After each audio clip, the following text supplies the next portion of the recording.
Hello guys, आज हम देखेंगे concept of teaching. Concept of teaching के कुछ इम्पोर्टेंट फैक्टर हैं, जैसे कि इसके कोर एम है।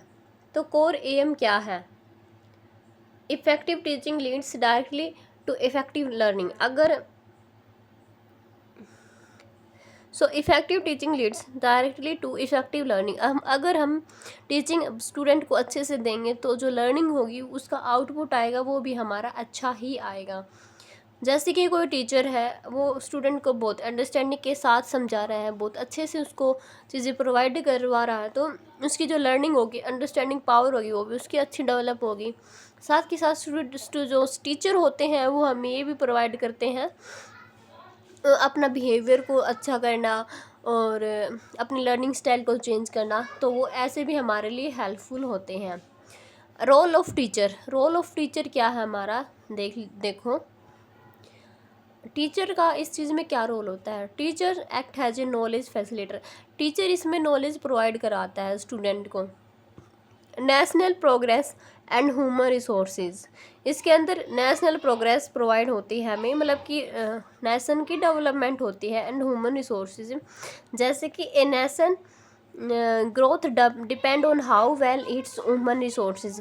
मतलब कि नेशनल की जो ग्रोथ होती है, हमारे राष्ट्र की जो ग्रोथ होती है, वो किसके ऊपर डिपेंड होती है कि on how well it's human resources. मतलब कि पीपल है ना, किस टाइप से हमारे डेवलप हो रहे हैं, उनकी नॉलेज कैसे मिल रही है। Are develop which required content teacher, जो कि टीचर है ना डेवलप करते हैं स्टूडेंट को टू गाइड सोसाइटी के लिए भी गाइड करते हैं कि हमारा बिहेवियर कैसा होना चाहिए, हमें अपनी सोसाइटी में कम्युनिकेशन कैसे करनी चाहिए। तो टीचर हमें ये प्रोवाइड करता है। अगर अच्छी हमें कम्युनिकेशन है, अच्छे हमें लर्निंग पावर है, अच्छे से हम सोसाइटी को डेवलपमेंट करें हैं, तो हमारा नेशनल जो है, हमारा जो देश है, वो ऑटोमेटिक ही डेवलप होगा।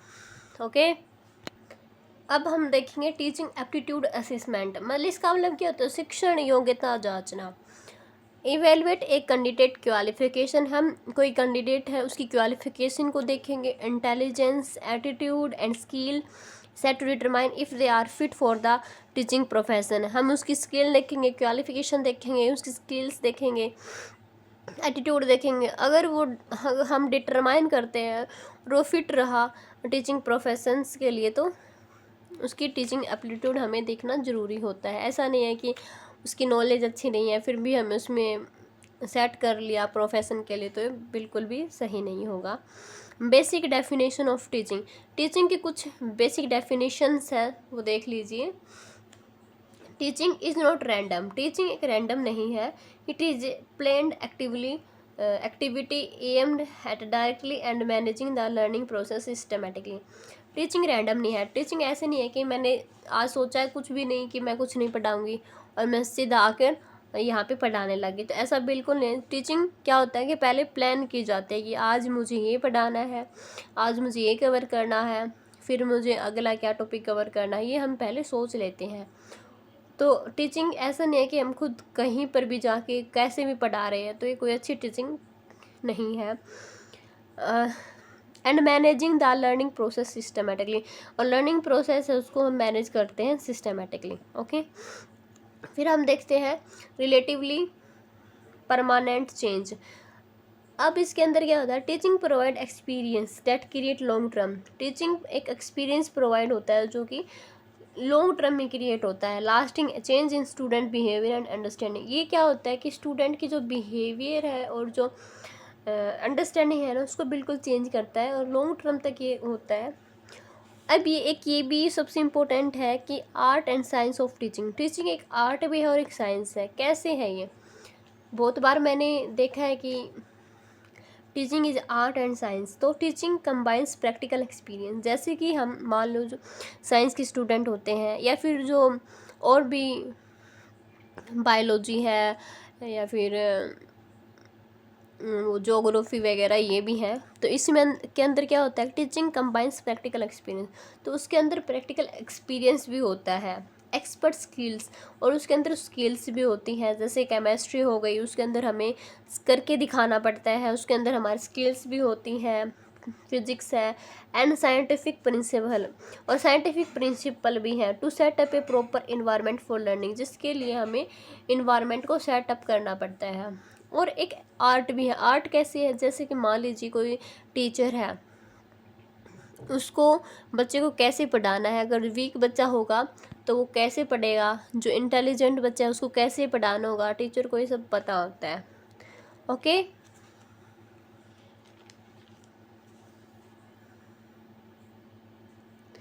फिर है planned activity and key effective feature. Teaching is structured activity and its success depend on two core factor. Teaching है ना स्ट्रक्चर एक्टिविटी है, मतलब बिल्कुल स्ट्रक्चर में होता है कि मान लीजिए कोई टीचर पढ़ा रहा है तो पढ़ाने से पहले वो अपना प्लान बना के आता है, फिर इंटरेक्ट करता है स्टूडेंट के साथ। स्टूडेंट के इंटरेक्ट करने के बाद वो अपना रिव्यू लेता है कि मैं कैसा पढ़ा रहा हूँ, जिससे कि जो टीचर उसको भी मोटिवेशन प्रोवाइड होता है। तो teaching is structured activity and its success depend on two core factor, और इसकी जो सक्सेस है ना वो दो कोर फैक्टर के ऊपर डिपेंड है। Clarity of expectations, how clear student understand what they are expected to learn, मतलब जितना ज़्यादा हम स्टूडेंट को जो कॉन्सेप्ट होता है वो क्लियर कराएंगे उतना ही हमारे लिए मोटिवेशन का कार्य होगा। Accuracy of measurement, how accurately their actual learning can be measure, मतलब कि हम कैसे है ना अपनी जो एक्चुअल लर्निंग है ना वो मेजर करते हैं, जैसे टेस्ट के थ्रू है, मॉक टेस्ट वगैरह, इनके थ्रू हम अपनी एक्यूरेसी मेजरमेंट करते हैं। फिर है organise process with variables, organized process with variable.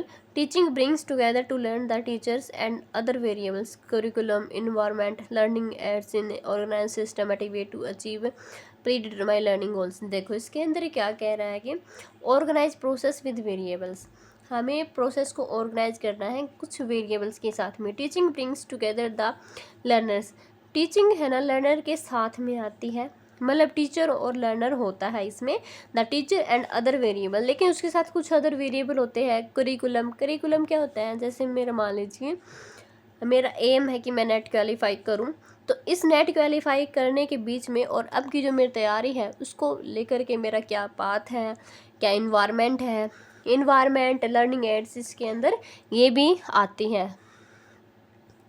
Okay, systematic way to achieve predetermined learning goal, जिसमें सिस्टमेटिक वे से हमें जो गोल सेलेक्ट किया है वो हमें मिल सकता है, लेकिन सिस्टमेटिक तरीका होता है इसके लिए। Social and behavioural influence, teaching influence a child to acquire useful knowledge and skill, prepare them to with desirable.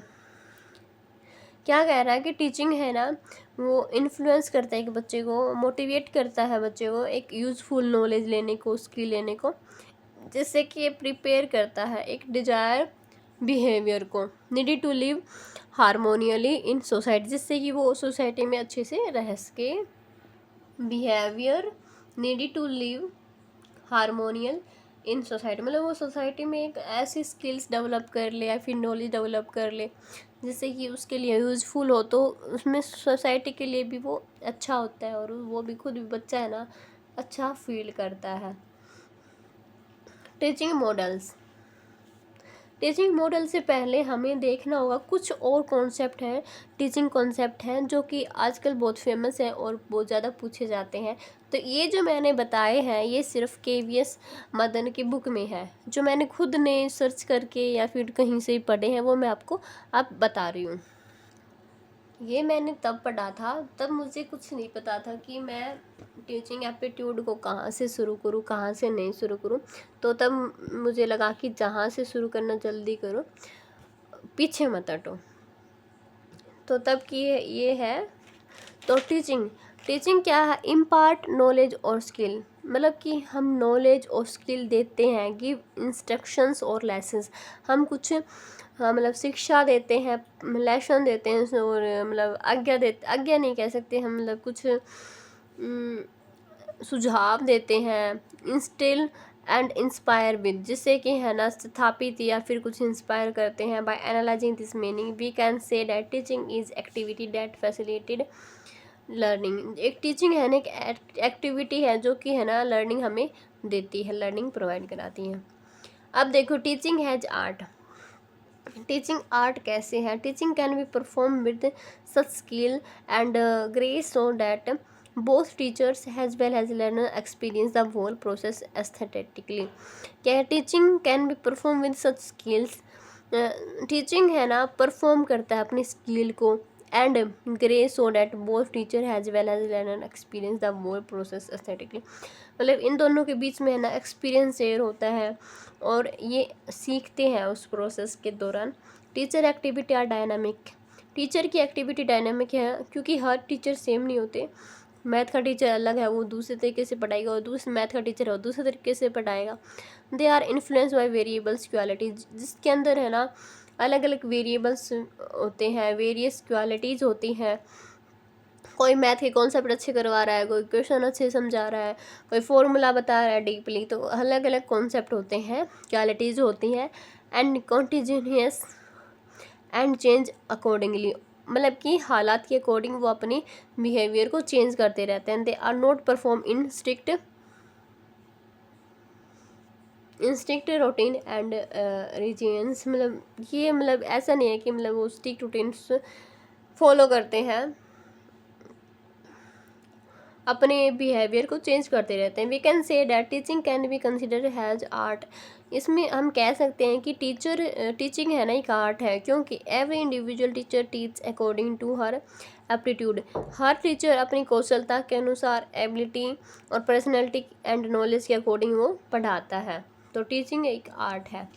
फिर teaching as a science. Teaching एक साइंस कैसे है? We can say that teaching is a science as because it is systematic, logically planned and execute in the class. हम पहले systematically बनाते हैं कि भाई आज मैंने स्टूडेंट को टीचिंग कॉन्सेप्ट पढ़ाना है, फिर मैं प्लान करती हूँ कि मुझे आज क्या क्या पढ़ाना है, क्या क्या चीज़ें प्रोवाइड करानी है, और फिर मैं क्लास में आकर उसको एग्जीक्यूट कर देती हूँ। वही मैं चीज़ आपको बता देती हूँ, आपके ये डाउट क्लियर कर देती हूँ। तो ये एक साइंस है जो सिस्टमेटिक तरीके से चल रही है। Before teaching begins the objective goals are fix to bring about desired behavioural change in the learner. Before teaching begins, मतलब टीचिंग बिगिन होने से the objective goal are fix to bring about desired behaviour change in the learner, मतलब कि गोल fix कर दिया जाता है और हमें जो भी स्टूडेंट चाहता है हम उसके अकॉर्डिंग हमें उसे पढ़ाते भी हैं। All the tools, technique and strategy are plan beforehand, मतलब कि जितने भी हम टूल्स यूज़ करने वाले हैं, टेक्निक्स यूज़ करने वाले हैं, स्ट्रेटजी यूज़ करने वाले हैं, वो हम पहले ही प्लान कर लेते हैं। मान लीजिए कि केमिस्ट्री की कोई टीचर है तो वो पहले सोचता है कि आज मुझे ये केमिकल की रिएक्शन करवा के दिखाना, तो पहले वो करके भी देखता होगा और फिर वो उसको स्टूडेंट से करवाता भी है। तो इसे एक प्लान्ड सिस्टम होता है, बनता है। अब teaching method and approaches.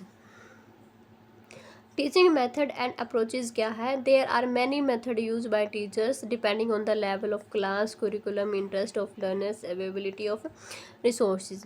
Teaching है ना, teaching there are many method, बहुत सारे मेथड हैं जो कि टीचर यूज करते हैं, लेकिन उनके डिपेंड होता है कि किस टाइप की वो क्लास है, किस टाइप का करिकुलम है, बच्चों में इंटरेस्ट कैसा है, और रिसोर्स किस टाइप के। अगर मान लो केमिस्ट्री का टीचर, एक स्कूल में केमिस्ट्री टीचर है, उसके पास कोई केमिकल नहीं है, बस वो थ्योरी के थ्रू पढ़ा रहा है, और एक टीचर है जिसके पास सब कुछ है, केमिकल वगैरह रिएक्शन करके दिखा रहा है, तो वो उसके अकॉर्डिंग पढ़ा रहा है। तो अलग अलग क्लास के अकॉर्डिंग वो होता है। एक है टीचिंग मेथड, हम देख लेते हैं। तो teaching method teacher centred, teacher active, और स्टूडेंट सेंटर्ड, स्टूडेंट एक्टिव। तो इसमें है, ये मेथड है। अब मान लीजिए मैं सिर्फ आपको इसमें डेमो दे देती हूँ, क्योंकि ये मैं आपको, ये जब मैंने किया था, जब मैंने यूट्यूब से देख के किया था, तो ये मुझे समझ में नहीं आ रहा था कौन सा टॉपिक कहाँ पे करना है, तो मैं आपको टॉपिक वाइज क्लियर करा रही हूँ। तो ये टॉपिक नेक्स्ट टाइम आएगा। टीचर सेंटर्ड क्या होता है मैं आपको ये बता देती हूँ।